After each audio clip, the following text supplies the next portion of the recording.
Hi everyone, my name is Mahak Tiwari. I'm the MSJC Talon co-editor interviewing Dr. Hector Aguilar Carreno.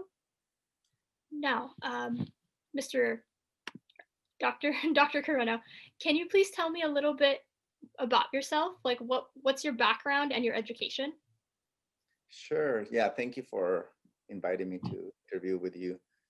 It was a pleasure to speak with you guys a couple of weeks ago in the Zoom meeting, and so I'm grateful for that. My background is in biochemical engineering. I got a bachelor's degree in biochemical engineering, then a master's degree in biology, and then a PhD in biochemistry and molecular biology focused on the study of viruses, and then a postdoctoral fellowship in a virology laboratory at UCLA. Also, obviously, focusing on viruses. What kind of work is Cornell University and your lab currently engaged in at the moment? At the moment, well, we have been focused for the last, my lab has been focused for the last 9 or 10 years, about 10 years now, in the study of emerging viruses and how they enter cells, how they exit cells, and how they assemble. And because we specialize on the glycoproteins on the surface of the virus, we also can make viral-like particles and viral, pseudoviruses, called pseudotype viruses that can be used for vaccine development. And so we have several projects on vaccine development. We also have projects with antivirals. Currently, we're working on several of those viruses, including Nipah virus, Hendra virus, and SARS-CoV-2 as of more recently. And so all of the viruses or most of the viruses that we focus on are zoonotic. So they jump from animals to humans. A lot of them come from bats as their origin, and then some of them have an intermediary host, livestock or so, or some of them go directly from bats to humans. And all of them have, significant disease or can cause significant disease in humans, as well as some animals.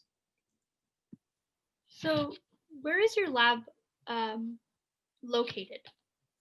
My lab is located at the Cornell campus in Ithaca, so Ithaca, New York. And within that, we are in the College of Veterinary Medicine, so in the vet school of Cornell University, and so we have a biosafety level 2 lab, and also are part of a biosafety level 3 lab where we study viruses such as SARS-CoV-2, the agent of COVID-19. On October 23rd, you had given a seminar talk at our college, Mount San Jacinto, on bat viruses, antivirals, and the coronavirus vaccine development. Who facilitated it, and how do you know them? So Dr. Zainab Akil Ataman invited me to give this talk. I know her from when we were postdocs at UCLA in the laboratory of Dr. Ben-Hur. And so we did our postdocs together. I was a bit more senior than she was, so I met her. I interviewed her actually to come when she came into the lab. What is an mRNA vaccine and how does it work? An mRNA vaccine. So there's many types of vaccines. mRNA vaccines are vaccines where you have the genetic code for a viral protein, right? The mRNA, what's called messenger RNA, basically, that encodes for a protein that you want to make. And then you put that RNA somehow into cells or into an animal or into humans.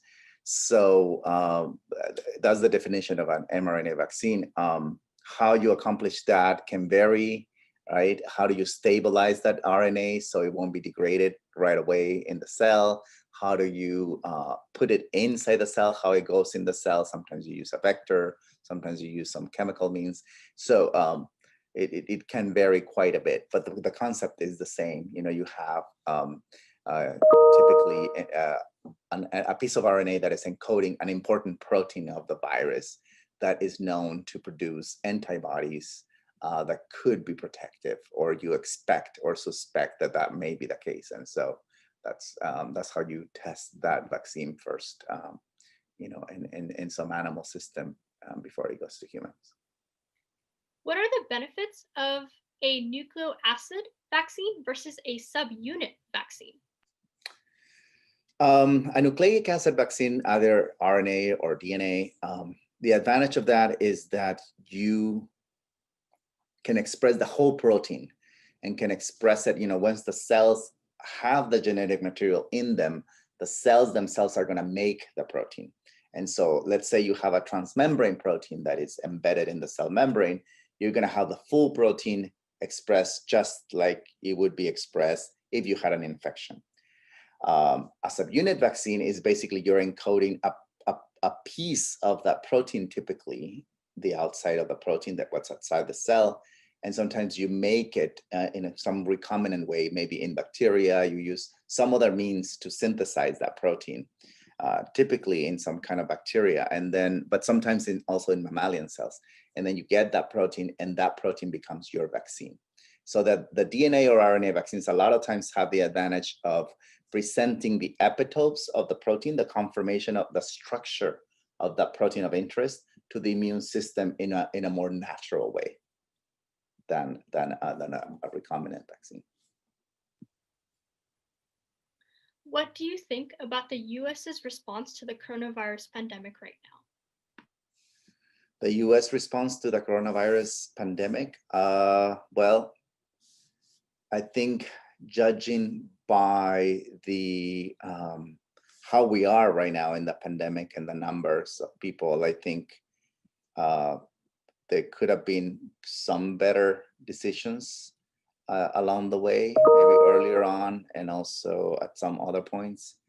So, I'm not gonna criticize any specific person or branch of the government or anything like that, but it is definitely not ideal where we are now, and I think some leaders should have adhered better to the recommendations of public health officials and scientists, and some have done an extremely good job, and you can see the difference in how, I think, depending on the responses and how people in the different towns and counties and states have prepared and responded to those recommendations, has resulted in different results, which we are seeing now. Do you think a vaccine should be rushed or taken its time with? Because due to like the media outlets and everything, they're all just talking about, oh, a vaccine is going to get rushed. A vaccine is going to come out at this month at this time. Yeah, obviously, even though we desperately need a good vaccine, right? We have to make sure that that vaccine is indeed good, and so that it is effective and safe.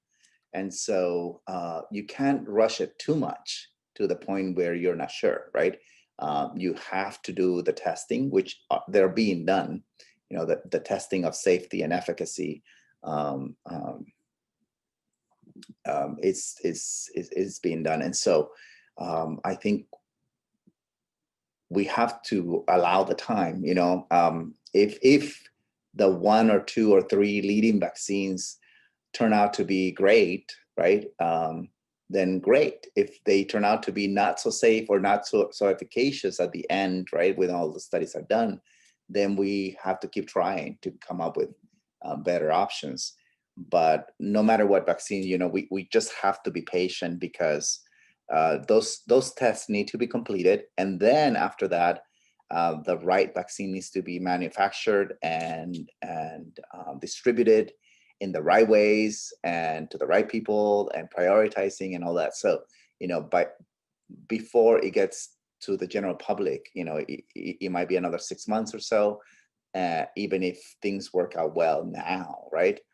For the vaccine to be available to all. And also, we have to make sure that, first of all, that it's safe and that it's going to be protective before I think we put it out right? And I'm saying we as part of the people who are working on vaccines, but obviously the companies and the FDA will make those final decisions as to what is if that considers if the vaccines are considered good enough for distribution and for putting them into humans. All of these biotech companies right now, like Moderna and Pfizer, are rushing to create a vaccine for coronavirus, and many of them are in either phase 2 or phase 3. Who do you think will produce the safest vaccine? I have no idea. I cannot answer that because, I haven't seen the data from those vaccines. It hasn't been published. So without seeing those publications, I cannot really, I don't have a crystal ball. I cannot tell you. Yeah. Last question. When a vaccine is made, tested, and distributed, do you have any hesitations on taking the vaccine itself? No, if the vaccine is shown to be safe and efficacious, I will definitely take it and have my family take it as well, or encourage my family to take it as well. Obviously, I have to make the decision for my children who are minors, and I would definitely do it if, again, once I've seen the data and if it shows to be effective and safe, definitely, we should take it. Absolutely. Well, that was the end of our interview. Thank you so much, Dr. Hector Aguilar Carreno, and I hope you're staying safe, well, and healthy. And thank you so much for this interview, and thank you so much for being with us here today at Mount San Jacinto College Student Newspaper. Thank you. Talon. Well, thank you for the invitation. It was my pleasure.